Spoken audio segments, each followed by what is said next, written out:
This podcast is made possible by First Call. Let's end the addiction crisis together. The first step to a future free from addiction is to make the first call.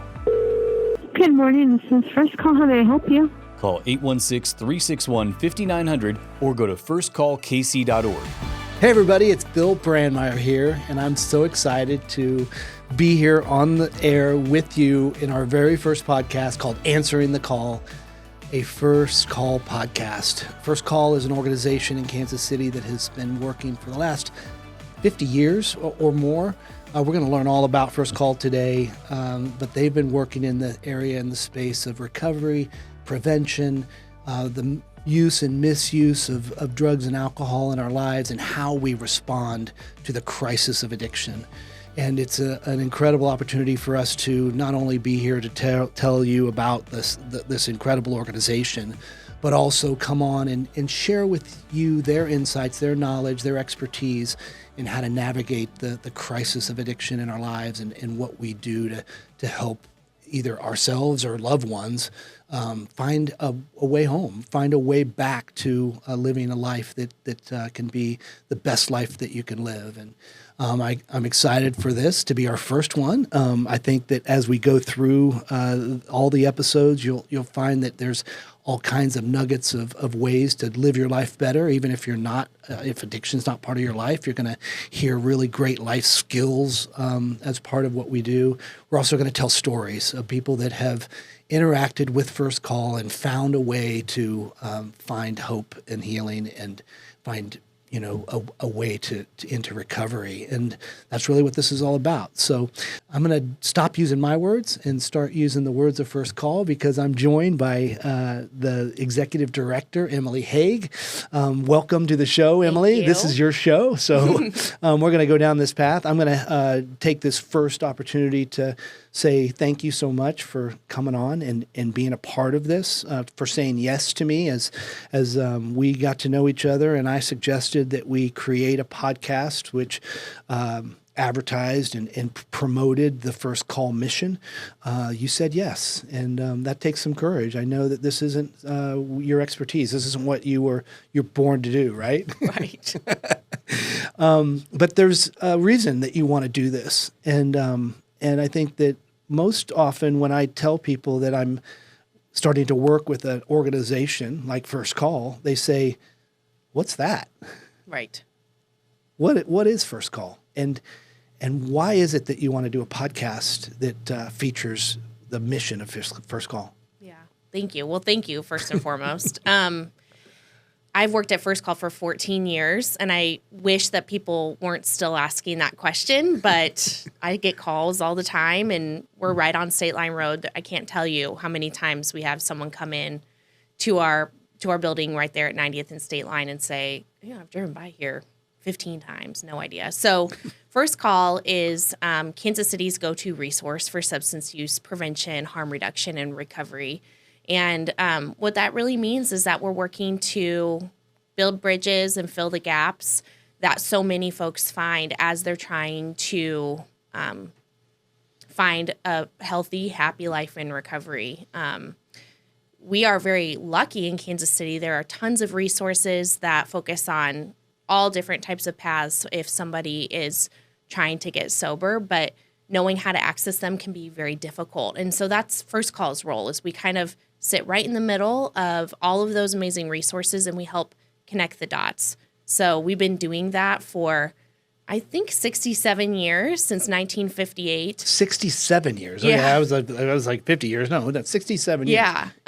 And so we've been doing that with our founding service, which is our 24/7 crisis call line. And over the decades, we've continued to add services as we continue to see gaps in the field. We're going to dig in, and we're going to go back to the founding and the original purpose, and then the transformation, and we're going to talk about some of the leaders. We're going to learn a lot about First Call here in this first episode, and in the other episodes we do, we'll always kind of refer back to what you've learned, lessons learned, and, Sure. and what you're finding now. And today's world is so much different, right? Like today's world, what we're dealing with, the knowledge we have about the brain and about how addiction and dopamine and how we are process oriented and we're habitual as humans, and all of those things are going to be incorporated into the stories that we tell and the things that we talk about. So this is a really exciting moment for you and First Call, and like I said, courageous. It's like, for people not to know that there's a resource here in Kansas City that for almost 70 years has been there as who you're going to call. Yeah. Like right. Ghostbusters. Here you are. Like, yeah. You're the answer to the problem. And a lot of times there's something keeping people from making that first call, to know that someone's there to answer it is maybe part of the first step. But what do you think, what is that hurdle to making that call? Where do people find themselves in the middle of this crisis in their own lives that keep them from knowing that First Call is there and that there's someone there to answer the call? Yeah. So much of, so many of the referrals that we get are word of mouth, and it's because I kind of talk about, if you know about First Call, it means you're part of a club that nobody wants to join. It means that, you're someone who's dealt with substance use issues. You have a loved one who's dealt with substance use issues. You're trying to support students or community members who are impacted by substance use. It's a tough topic, and you don't really know until you have to know. I think the barrier is stigma, because the reality is, for every one person with an addiction, 10 others are impacted. And so what it means is you and I live kind of with our heart on our sleeve saying, like, I'm someone who understands recovery, right? Like me through family members, you yourself. Right. But not everybody lives that way. I'm saying they could throw a stone and they would realize, like, it's your neighbor, it's your uncle, it's your coach. And unfortunately, I think it's just, we're still not at a place culturally where we look at addiction as a brain disease, as something that is treatable, that is preventable, and should get the same care and understanding from our society as cancer or diabetes. So the stigma is real. Yeah. And what you're saying is, and I'm kind of thinking about the 988, how that became the big deal in the last year and a half. 988 is the number that you should call if you have someone who's having mental health issues. And, mental health has kind of gotten this big, push in let's shut out the stigma and let's, teens need to be able to talk about their mental health issues, and athletes are now talking about their mental health issues. And so it's becoming more and more commonplace where people are able to share themselves and their struggles mentally. There's still this stigma about addiction and about the substance use and misuse. And there's also this whole scary area of, I'm failing my son or daughter. I'm failing my husband or wife. I'm failing my brother or sister. I'm failing my parents because I don't know the answers. And that's where First Call comes in. Yeah. Yeah. Talk a little bit about that. I think, there is no morality associated with drug or alcohol use, but unfortunately we're still in a place where, something that starts as perhaps some risky decision-making or some risky choices for our young people can so quickly land in a physical, psychological addiction to substances. And so I think that's the challenge is addiction it starts with choices, but when you're in the middle of a chronic progressive brain disease like addiction, you're no longer you're not actively making those decisions. And unfortunately, sometimes people that are living with addiction do hurt the people that love them the very most. And so I think that's so much of the work, and something I'm excited to dig into here is that, there are tools for family members about how can we love someone through that and kind of keep our own peace, and understand the role that we do and do not play with that other person's addiction. It's a really, really hard part. Okay, so I want to kind of go back into the history of First Call, and let's just cover the bases here. When it was founded in 1958, over 67 years ago, it was not called First Call. Right. What was it called, and what how did it kind of come to be here in Kansas City? Yeah. So in the 50s, AA came about, and or before that.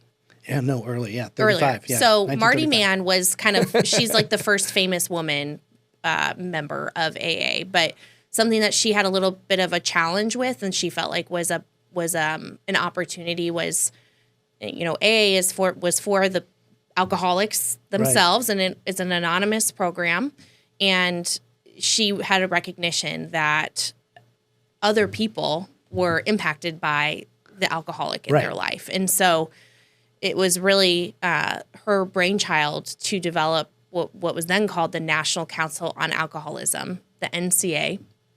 And it was really based to provide information and referral in communities. And so it was a national organization that had affiliates all throughout the country. Okay. This was Kansas City's affiliate. Okay, so the government put together a National Council on Alcoholism, and they did different affiliations throughout the country. Different organizations were formed, and they were focused on helping the loved ones of struggling alcoholics who were in part of AA to kind of broaden a sense of understanding and recognition. And, yeah, and it was an guidance. anti-stigma. I mean, it was founded on the premise of like stigma is keeping people sick. I mean, that was the founding doctrine, and it was founded as kind of an independent organization and not a governmental agency. So it was What just a forward-thinking group. I know. I love it. and so I mean, to think that in 2024, like we're starting this conversation, thinking and talking about stigma, it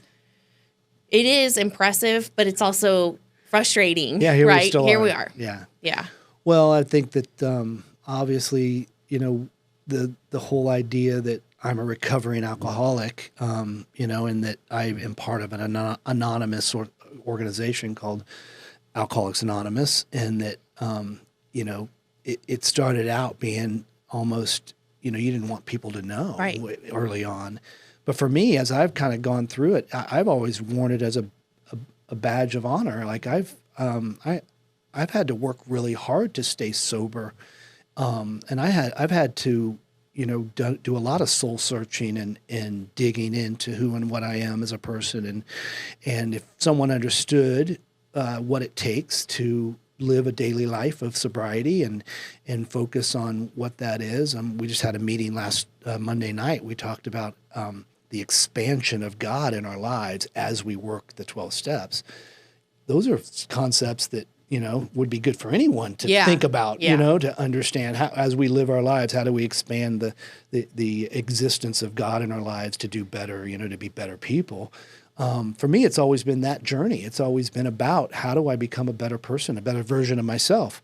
But it's just a hard hurdle to get over for some people. And for majority of people, it's hard to be able to admit that you've got a problem and that you need help. Yeah. And so it's organizations like First Call that try to lower the barrier for access, lower the idea that it's a bad thing. This is actually a step forward for people, right? Yeah, and over the years where we started, with AA being a fairly singular resource, still one of the most effective ways to find and sustain recovery. A lot more tools have been added to our tool belt, and the field of prevention and recovery and treatment have come light years, and there's science behind how we do that work, and we know effective ways to do that work, and so.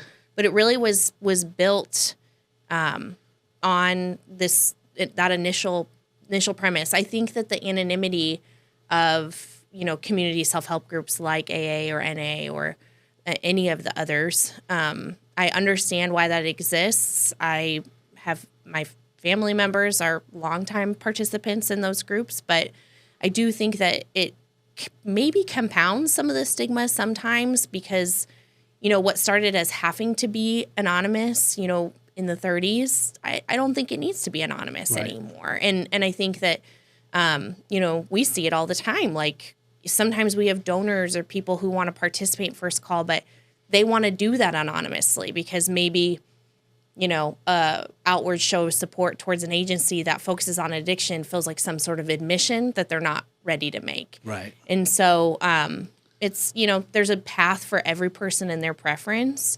But I do think, I would love to be able to move past the stigma. Well, in my experience, I feel like, it's hard to admit that you've got a problem.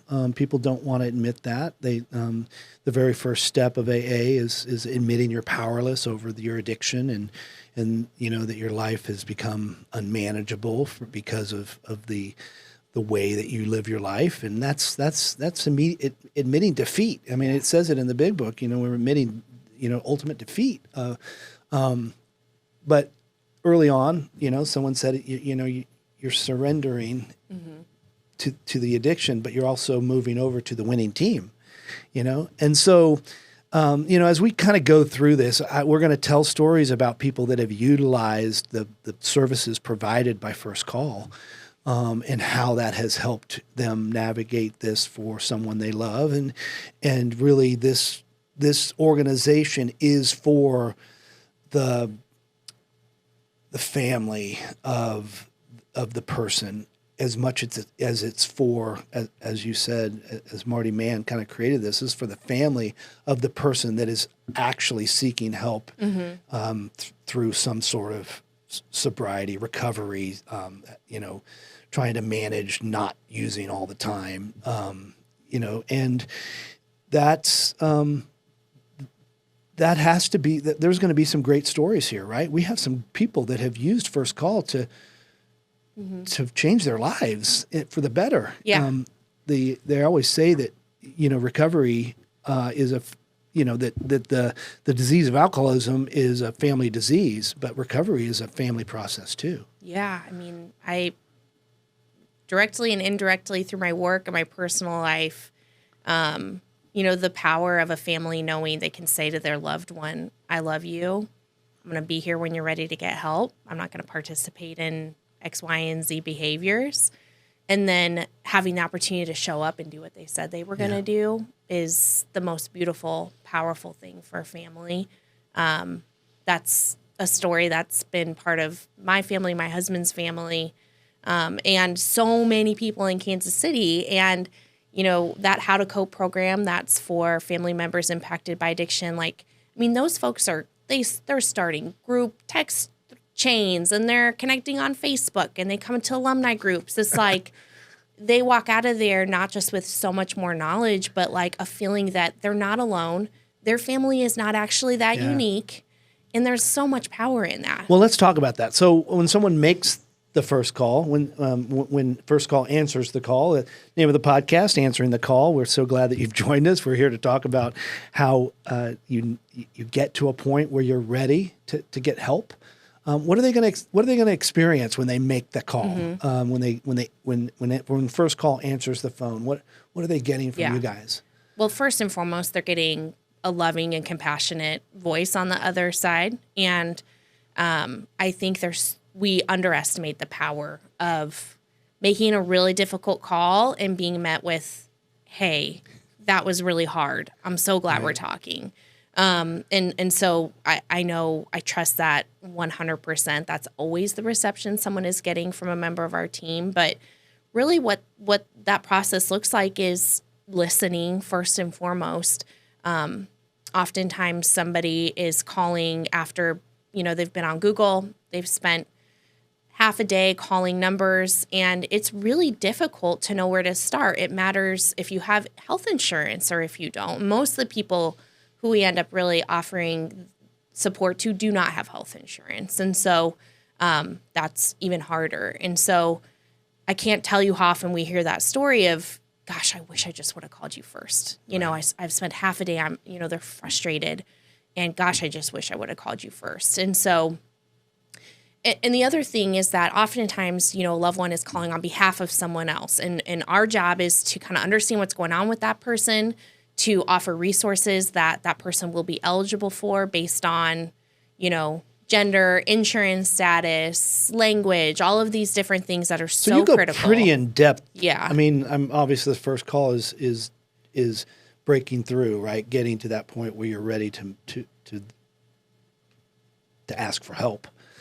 But pretty quickly after that, you are laying out a pathway forward for someone where they are starting to take steps towards a solution. Yeah, I think we're arming that caller with tools and information that they can take with them. And then we're following up with every phone call to say, did you have any luck? Where are we? Oftentimes what we hear in Kansas City nationwide is, hey, yeah, I called, but it's going to take 4 to 6 weeks for a bed. At that point, we have other support through our recovery advocates that we can say, it sounds like when you make the call, you're getting a whole team of people to help you. Yeah, well, absolutely. So I was trying to figure out the difference between calling 988 and calling you guys, but calling you guys it allows you to kind of a vast amount of resources to help figure out what's the best place for my person to go. And, I can tell my story a little bit, but, they told me I was going somewhere and I went, and I don't know who, I don't know how they figured out that Valley Hope was the place where I was supposed to go, but, that's where I went. And I don't know if there was other choices for me to go to somewhere else, and I'm, by the grace of God and one day at a time, I've been able to stay sober because of what I learned at Valley Hope. And Valley Hope is one of those programs that you guys are affiliated with. But to know that there's a team of people out there waiting for your call, people need to know that. Yeah. Well, and the other thing is, and I think this is the biggest mind bender is, the loved one is calling on behalf of the person with an addiction. But part of that call is always, hey, this is really having a big impact on you. What are you doing to take care of yourself? Yeah. And for so many people, for so many of us who have grown up or are living in a home with the chaos of addiction, that's a completely foreign thought. Right. That it's our day-to-day pace that, the uncertainty and chaos, I guess is the best word, is part of the deal. So having that question asked and having resources when that person, I think a lot of time there's just a big sigh, right? Like, oh my gosh, I had never even considered. Do you guide people towards intervention? Do you obviously the show Intervention is kind of, and we have this big dramatic, people come together and they do an intervention. And, for me, my intervention was, I told somebody the truth and they said I'd never leave this room. And 2 days later, I was on my way to Valley Hope. And I was like, oh, that wasn't really, but, and I don't know what work they did outside of the meeting that we had that got them to the point where they were going to, break their promise to me and change my life forever. I thank that person for doing that. I was mad at them when they did it. I couldn't believe that they were, that had happened. But it was a situation where I had lost control and I needed help, and someone was there to love me enough to help me. And is that where you take the call, or does it depend? So interventions are expensive. They're very, very intensive. Really, an effective intervention is extremely intensive family work because it really is dialing into setting very firm and clear boundaries and determining as a family, how are we willing or not willing to participate in this person's addiction anymore, and what will the byproduct of those decisions be. And you hope that it's the loved one realizing like, I got to go get help. But, that's not really part of our service delivery for a couple of reasons. One, it's incredibly intensive work. We're a community-based nonprofit. Well, I don't want to take you down that path. And we could do a whole show around it, right? I mean, I think it would be probably a really good show to do. But finish your thought. I think, but where we focus is people who don't have the resources to do that kind of work. Sure. So if someone doesn't have health insurance, then, they're not going to be able to pay several $1,000s for an interventionist. They're not going to be able to have a preferred bed. waiting for them at a, residential treatment center. There's a lot of kind of linchpins that make that model work. And I think it is part of the puzzle. Addiction cuts across race, gender, socioeconomics, It does. all of it. So do you feel like the people that call First Call are mostly under-resourced individuals? Are you loking at lower income situations mostly? Or do you want to broaden the reach of First Call to not matter who and what you're dealing with? I mean, a lot of times people get into the recovery business because there's money in the recovery business, but they're looking for people with the ability to write big checks, to spend $50,000 to send their kid away for 8 weeks or, those kinds of things. And that's not what First Call is. No. Right? So the ACA, it made behavioral health one of those essential benefits. And so now for people with insurance, if I was seeking treatment for myself or someone in my family, I would flip my insurance card over and would call the number on the back of my insurance card for behavioral health to understand what's my coverage. So in that case, you have a built-in resource with your insurance. Right. So really our focus, and I think where we add the most value in the community, is for people who don't have the insurance card to flip over. Wow. And I do think that we do cut across all, and we want to serve everybody. But I think that we understand that we probably add the most value to the people who truly don't have the options that someone with health insurance might have. Okay. Yeah. So, story of, this just last week, a guy in my meeting talked about another guy who needed help, and he called a guy, and the guy said, "Oh, you need to talk to this guy." And then this guy talked to, at someone, and they said, "You need to go to the Welcome House. You need to go to the Welcome House." And he didn't have insurance. He didn't have it, and the Welcome House took him in, and he's been there for 2 weeks, and he's getting his help from the Welcome House. First Call would help him do that, right? Exactly. Okay. And that's the power of, we have the most amazing network of nonprofit substance use treatment, housing providers. Mm-hmm. And we've worked closely with Welcome House for a very long time. Right.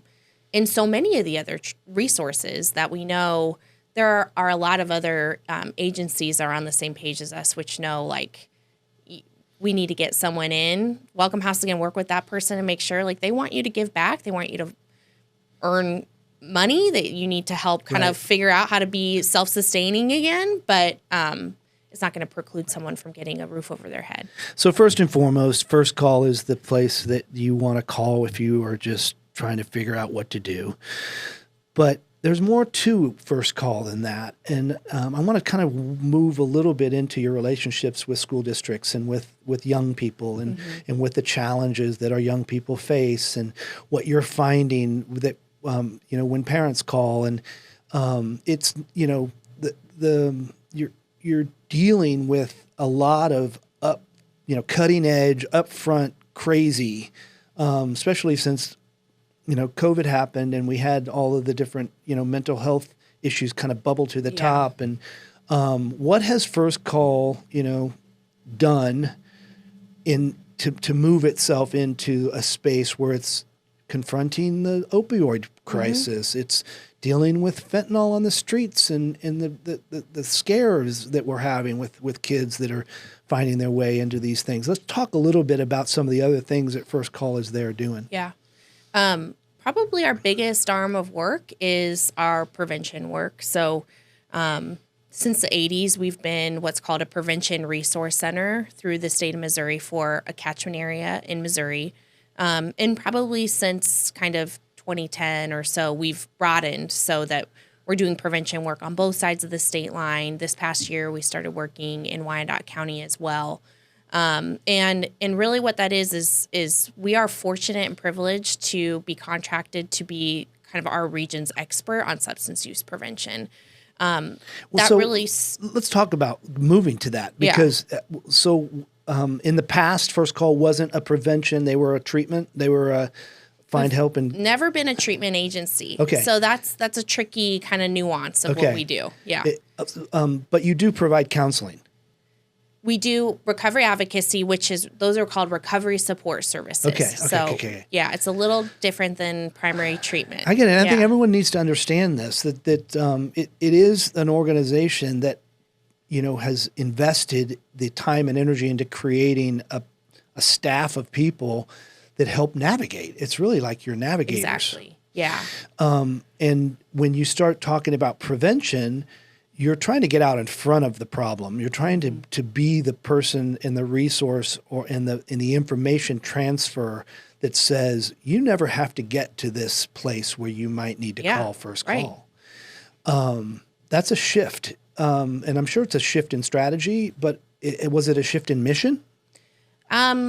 Many of the other, and what were those NCA affiliates, many of us do prevention work. Okay. Many of us are working kind of on both sides of that continuum where we want to start with prevention. We want to support kind of the other side of treatment, which is aftercare, recovery support services, which is a newer concept.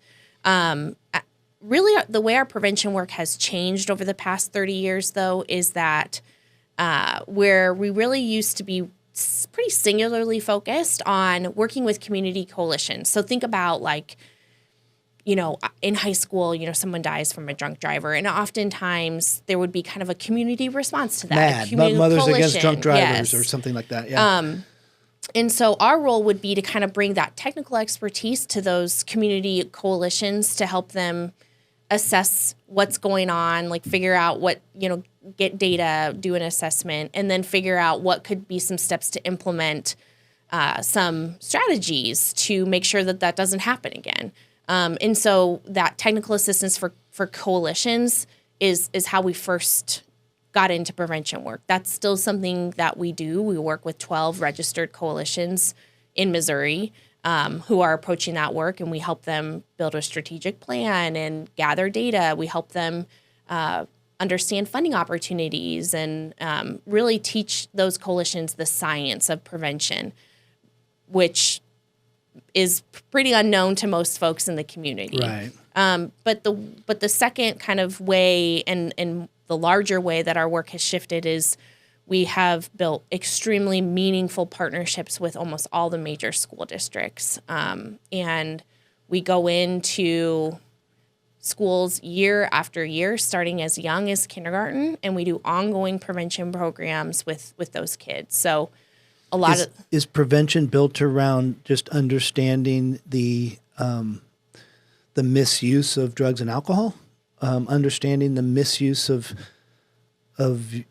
how we use process addictions to make ourselves feel better? Is it more? It's broader than that. Okay. And so the science of prevention is kind of, you focus on risk factors, you focus on protective factors. So it's a balance of educating about those risk factors. I have a 10-year-old in my house, and this morning she said to her little sister asked, does some medicine have poison in it? And my 10-year-old looked at her and she said, that's mom's entire job. And that's prevention, right? That's important that she knows that. And so some of that is mitigating risk factors, but a huge part of it is bolstering the protective factors. So pro-social bonding and physical activity and school family, trusted adults. And I would say that part is resource intensive. Right. And that's really where I think our team absolutely shines, because it is not the same to give a school an online portal to do learning about drugs and alcohol.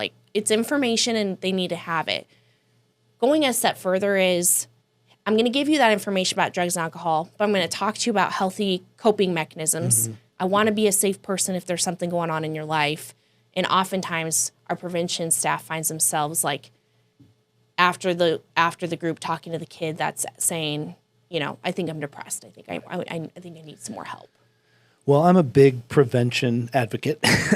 I believe that the more equipped we are with the knowledge and understanding the risk factors, understanding what were the other factors? Protective factors. I love that. Understanding protective factors is critical to helping our young people navigate the crazy world that they live in. I believe that the use of physical activity, exercise, and sports is a critical piece to the puzzle for our young people. It keeps them attached to something that's greater than themselves. Keep things positive. It challenges them to take care of their bodies, to be better athletes, to be better humans, to be better people. That's the tie that this kind of podcast has. Sure. I run a foundation called Sharewaves. We're trying to help kids develop into better people. I've noticed in the world of mental health, and mental health support and mental health, fundraising, and that prevention is sometimes left off the table. And so it's so encouraging. And so I'm so happy that, First Call is healthy enough to know that prevention is the key, right? Yeah. Our kids never need to get to a point where they need to call 988. If we just equip them with the right skill sets, they're going to be able to find their path in this world to be the best versions of themselves without having to subjugate themselves to an addiction where they, have to experience the traumatic impact that addiction has on their lives and, get to their bottom, all that. The power of prevention is also about learning how we can talk about kind of the reality. So if we see data that tells us 30% of high school seniors engaged in binge drinking in the past month, I'm making this up. That is true. But what it is also true then is that 70% did not. Right. And, that way of thinking and normalizing, like, it is not the majority of your friends. I think is so powerful, is understanding how to use information and framing to make the point. We're all so worried about our kids with, fentanyl and this overdose crisis. But the crazy thing is that adolescent and youth rates of addiction have continued to go down. Right. We're not talking about more addiction. We're talking about those same risky behaviors that have just become a lot more dangerous because of the drug supply. Yeah. Well, we're going to get into some science in this podcast. That's part of what this is about. We're going to bring on experts that have done the research or have written the papers or have published the scientific research that are out there on the forefront telling the stories. Super excited about that. One of the challenges that your organization faces, like a lot of nonprofits, is raising money. And if anybody out there wants to help First Call answer the call, we encourage you to get a hold of Emily or myself, and we will allow you to put your name on this podcast, and it can be part of your give back strategy to make the world a better place. We're always looking for sponsorships. We're always looking for help. You have a gala coming up. We're going to talk about that. There is a lot of money spent on treatment, a lot of money spent on creating, brick and mortar spaces for kids to go get behavioral treatment.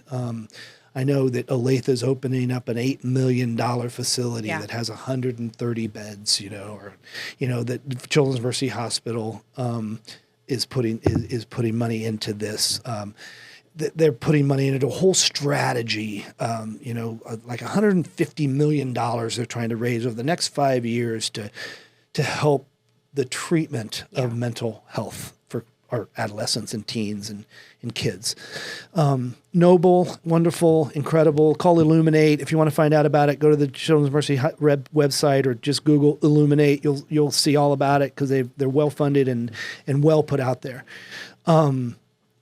Organizations like First Call struggle to pay the bills. And, part of this podcast needs to be about telling the story that prevention is available to us, and that we want people to understand that we can do a better job of raising ourselves, whether we find ourselves in these situations, helping our loved ones mature and become full-fledged, community contributing adults, and we can really help our kids. That parents out there listening to us can figure out a way to help their kids not have to go through the anguish of addiction, of the anguish of this crisis that exists. Or worse worst yet, find themselves in a situation where they're walking in on their kid and their kid's on the floor, that no longer with us, which is happening throughout the country. So I don't mean to make this so serious, but this is serious. And it is, yeah. So. It is. I have a team, you mentioned during COVID, that was such a wild period of time. And, we were watching the data, like there were less people calling for help. Everyone was just trying to make it through those couple of years. But what we knew and what the data told us was there was going to be what we called this second wave of despair, these deaths of despair by way of overdose deaths and suicide deaths. And unfortunately, like we came back in 2021, kind of the world's getting back to normal. And our jobs are a lot harder. And the need for our services is much more acute. And again, like we started, Kansas City is so fortunate. We do have hospitals investing in mental health. We're a $3 million agency. Like we can stretch $1,000 further than anyone would believe. But every single kid should be hearing about prevention, about health, should know that there's poison in pills, should know we don't take pills that aren't prescribed to us by a doctor that our parents don't know about. It's simple messages, and we need to start in kindergarten and we need to continue through 12th grade. The average age of first onset of use is 12 years old. Yeah. 12 years old. So, we have, it's not a high school conversation. It's an elementary school conversation. It's why I'm so excited about amplifying this message, because that's exactly right. And the point I was going to make about spending this money on brick and mortar beds for kids, the problem's much bigger than 130 beds. Yeah.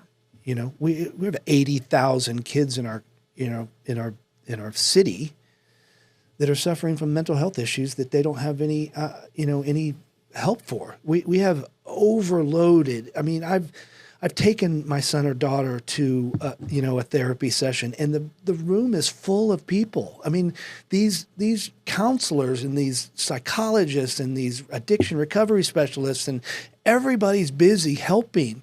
And it's organizations like First Call that kind of create an organized process around how to get help, and also have this on the forefront of their brains, how to prevent ever getting to that point. So super excited.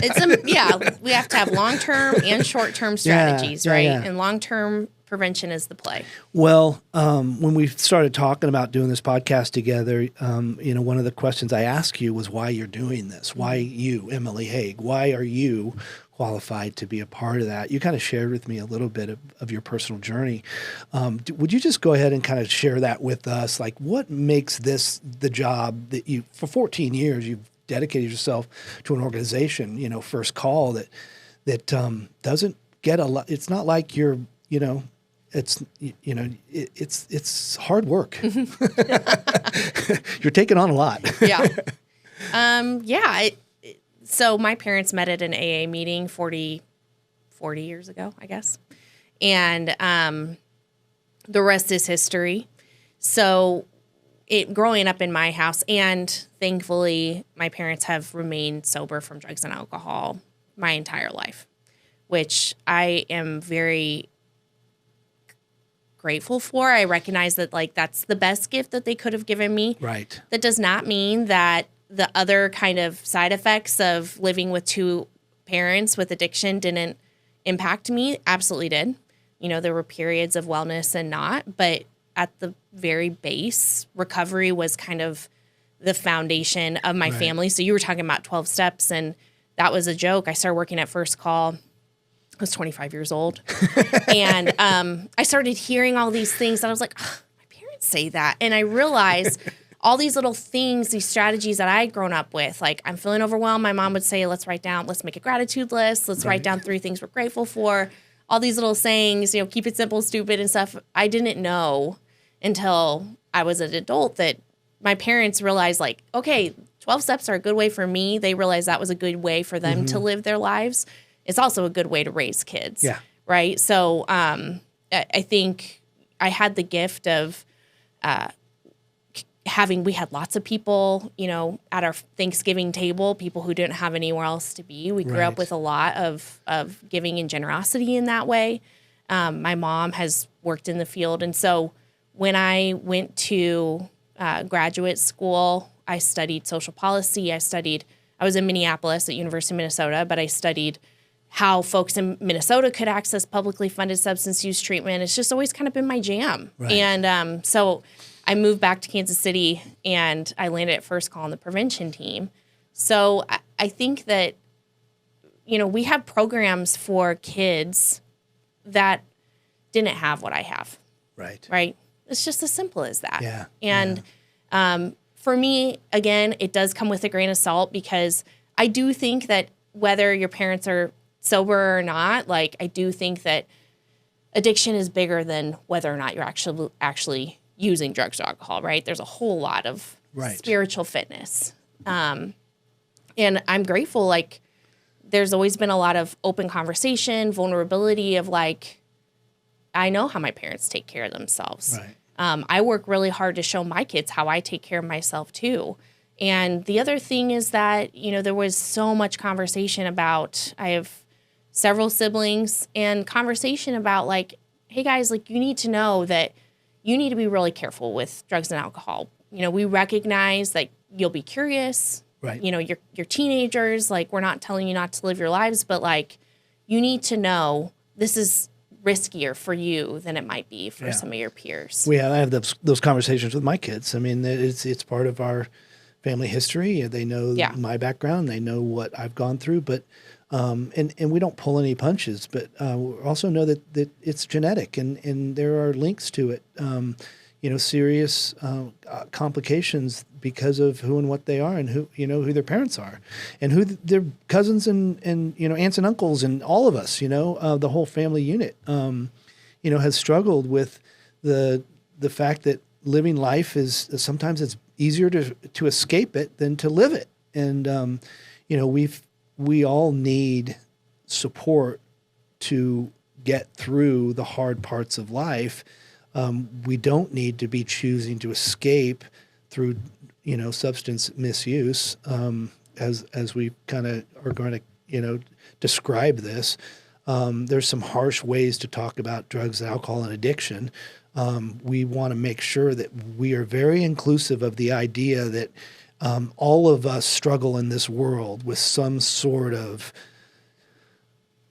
need to get out, to escape, to free ourselves from the pressures of what we experience. And there's healthy ways and there's not healthy ways. There's good choices and there's bad choices. And really, in my recovery journey, as I've kind of gone through it, I've realized that, if I act in a way that adheres to the principles and the foundations of what AA preaches, I end up being better off. I end up having a better relationship with my wife, a better relationship with my kids. I end up having a better relationship with the people that I meet, and it allows me to be the best version of myself, and that's what we're all striving to be. I hope. And, I mean, I think like the fullest full circle moment for me is thinking about. I mean, I can remember the conversations in high school. I can remember a dear friend of mine died my senior year of high school, and so I smoked weed, first time ever. And but you know what I did? I went to my parents the next day and I just said, I just want you guys to know I tried weed last night and it wasn't for me. I'm not going to do that again. And they were just like, okay, thanks for letting us know. That's really cool. And I feel like that's the conversation, like that. And I think we just minimize, like, parents want to know like how, and it's like, just show up and be trustworthy for your kids. Like if you tell them you want them to tell you something, you're not allowed to freak out when they lean into that. Right. Okay, so we've got a lot more to go. We're going to have a lot of time together. Some of the episodes you're going to be with me co-hosting, and some will have some other guests from First Call on to tell what First Call does, and more specifically about the organization and the staff that work there. We're also going to reach out into the community and find experts and people that you're affiliated with and help tell their story. So that's exciting. This can be awesome. We're going to have people that have used First Call to help find a pathway forward, and so a lot is going to happen with this podcast, and we invite you all to continue to listen as you kind of take on this challenge of living this life on life's terms and being a part of it. I think we're even going to delve a little deeper into the 12 steps and kind of use our experience, strength, and hope to share some of that, so that people just understand what AA and other 12-step programs are getting into when they start talking about these 12 steps. And I've looked for an opportunity to talk about recovery and podcasting before. I didn't want this to be a show where I came on and shared, my idea of what the solution is. I love the affiliation with an organization that's science-based, that is actually historical, that's been in this industry for over 67 years. It's just, one of that, it's almost mind-blowing that we've been in this, deal. Like you said, we're still fighting the fight, and we're going to continue to fight the fight with what First Call does. This is, for me, the perfect partner for me to come on and share a little bit about what's personally affected me in what I've done, but also really tell a story about what resources are out there to our Kansas City community. And like you said, there's affiliations of First Call in every city. So anyone who's listening throughout the country know that there's organizations that are there standing in the space to help you when you're in the darkest moments. Yeah. Not every city is lucky enough to have an agency like ours, but many do. A lot of them are still called NCADDs, so the National Council of Alcoholism and Drug Dependence. So there are folks in Kansas City who still, we're First Call, but they're like, oh, you're NCADD, KC. Yeah. So when you went through the name change, was that something led by the board and by the executive director of the time? And yes. You decided that predates me. That was in 2008. Yeah. But I think we were doing more direct service. So we were adding more of this direct prevention work we've been talking about, more of this recovery advocacy, and so we didn't feel so aligned with the national organization. And also NCADD-KC doesn't tell you anything about what we do. So, and it was say wordy. It really well. You're really good at saying it. It was wordy. So we changed our name to First Call Alcohol, Drug Prevention, and Recovery. Okay. So I was like, that's much better. Well, it is. It's a little more descriptive at least. Yeah. Well, this is Answering the Call. This is our very first podcast. We're glad you joined us. And is there anything that I've left out? I know that this is something that you're, like I said, it's not your skill set, but you've done a great job. You're so good at this. I mean, you're really, and I think your passion will come through. And as we continue to build this out, we'll learn more and more about each other and about how this works and how First Call is there for everyone. I just appreciate you leaning in and finding a win-win. I think it's really powerful, and I think it's going to help us help more people, which is kind of the name of the game, right? So we didn't really talk about how many people are out there hurting, how many people call First Call now, and how many people you think are out there. I know that when you go to your website, you can look at the the annual reports, and you have kind of a list of all the different activities you guys do and how the impact you make. On an average week, how many people call? I don't mean to put you on the spot. No. So I can tell you that through some sort of direct service, so that's, facilitated through a First Call staff member, we're serving 10,000 people. Yeah, I was going to say 10,000. When I looked at the annual reports, it's like 10,000 people a year. Don't do the math. It's fine. 10,000 people a I year. want to do the math. So we're probably getting 60 calls a week. But it pales in comparison to how many people need help. So Absolutely. that was the point I was trying to make. And I put her on the spot. I feel bad. But thank you for joining us. Thank you for being a part of the first Answer the Call podcast. It's a first call podcast that we hope will enrich your life with recovery and experience. We are dedicated to providing others to a path of healing, right? Like that's what we're doing. So we're doing it together. Thank you. We'll be back next time.